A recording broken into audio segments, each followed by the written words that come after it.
Welcome to Burlap Teachers. Enjoy the video. You begin by verifying power and a stable network link. Cameras often fail because of loose PoE or wrong adapter. Once powered, check your router's client list or run a quick IP scan to find the camera's address.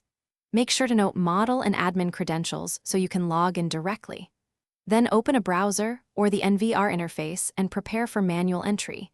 This avoids QR dependency and lets you set a fixed IP and secure password immediately.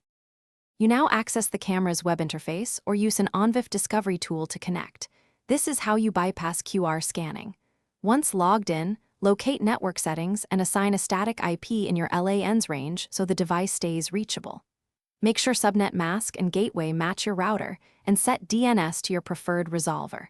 If the manufacturer requires a plugin, enable it temporarily, then disable after configuration for security. Finally, enable RTSP/. You finish by adding the camera to your NVR or viewing app using its IP, RTSP path, port, and login. This step connects video without any QR. Once added, test live view and a short recording, then tune bitrate and resolution to avoid packet loss. If the feed fails, start troubleshooting. Ping the camera IP, power cycle, or reset it, verify port forwarding if remote, and confirm firmware compatibility with your NVR. One tip: a factory reset plus reassigning a new static IP often resolves access conflicts.